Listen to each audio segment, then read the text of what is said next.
அனைவருக்கும் இனிய வணக்கம். நான் உங்கள் பிரம்ம விஜயன். இப்போ நம்ம செவ்வாய் தோஷம் பற்றி பார்க்கலாம். செவ்வாய் தோஷம் அப்படின்னா என்ன அப்படின்னு பார்த்தீங்கன்னா, ஒரு ஜாதகத்தில் லக்னத்திற்கோ சந்திரனுக்கோ அல்லது சுக்கிரனுக்கோ 2, 4, 7, 8, 12 இந்த ஸ்தானங்களில் செவ்வாய் நின்று இருந்தால் அது செவ்வாய் தோஷம் அப்படின்னு சொல்கிறாங்க. சரி, அப்படி நின்று இருந்தால் எல்லாமே செல்ல தோஷம் ஆகிடுமா அப்படின்னு பார்த்தீங்கன்னா அப்படி கிடையாது. ஜோதிடங்களில் விதின்னு ஒன்று இருந்தால் விதி விலக்குன்னு ஒன்று இருக்குது. அதனால் ஜாதகத்தை பார்த்த உடனே நம்ம செவ்வாய் தோஷம்னு ஒரு முடிவுக்கு வந்துடக்கூடாது. சரி, அது என்ன விதி விலக்குங்க அப்படின்னு பார்த்தோம்னா, சர ராசிகளான மேஷம், கடகம், துலாம், மகரம் இந்த இடத்துல செவ்வாய் இருந்தால் அது செவ்வாய் தோஷம் ஆகாது. அதே போல் குரு பார்வை சேர்க்கை, சுக்கிரன் பார்வை சேர்க்கை, சந்திரன் பார்வை சேர்க்கை, புதன் பார்வை சேர்க்கை, சூரியன் பார்வை சேர்க்கை இப்படி இருந்ததுன்னா அதுவும் செவ்வாய் தோஷமாக ஆகாது. அதே போல் செவ்வாயோட ஆட்சி வீடான மேஷம், விருச்சிகம் இந்த இடத்துல இருந்தாலும், உச்ச வீடான மகரத்தில் இருந்தாலும் அது தோஷமாகாது.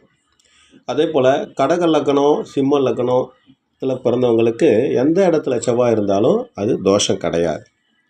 அப்புறம் பார்த்திங்கன்னா, செவ்வாய் நிற்கிற அந்த இடத்துல ராசி அதிபதி ஒரு ராசியில் இருக்காருன்னா அந்த ராசி அதிபதி செவ்வாய் நிற்கிற இடத்துல இருந்து 1, 5, 9, 4, 7, 10 இந்த இடத்துல இருந்தாலும் அதுவும் செவ்வாய் தோஷமாக ஆகாது.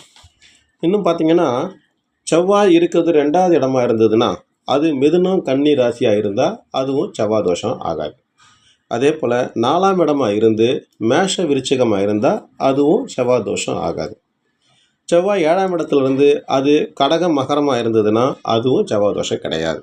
அதே போல் செவ்வாய் 8ஆம் இடத்துலேருந்து தனுசு, மீனமாக இருந்தால் அதுவும் செவ்வாய் தோஷம் கிடையாது. அதே போல் செவ்வாய் 12ஆம் இடத்துலேருந்து அந்த ராசி ரிஷபமாவது துலாவோ இருந்தால் அது செவ்வாய் தோஷம் கிடையாது. அதனால் நம்ம செவ்வாயை பார்த்த உடனே இது செவ்வாய் தோஷம் அப்படின்னு நம்ம சொல்கிறதுனால ஒரு பெண்ணோட குடும்பமோ இல்லை ஆணோட குடும்பமோ திருமணம் பண்ண முடியாமல் ரொம்ப கஷ்டப்படுறாங்க. சரிங்களா?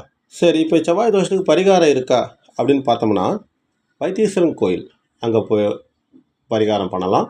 அது இல்லாமல் திருமணம் சேரி, நித்திய கல்யாண பெருமாள் திருவிடந்தை இந்த இடத்துலலாம் போய்ட்டு வேண்டுதல் பண்ணோம்னா அந்த தோஷம் நிவர்த்தி ஆகும். அதே போல் திருமணத்தை ஏதோ ஒரு முருகன் கோயிலில் அந்த பெண்ணோ ஆணோ செவ்வாய் தோஷம் உள்ள ஆணோ பெண்ணோ செஞ்சிட்டாங்கன்னா அந்த செவ்வாய் தோஷத்துக்கு விலக்கு உண்டு.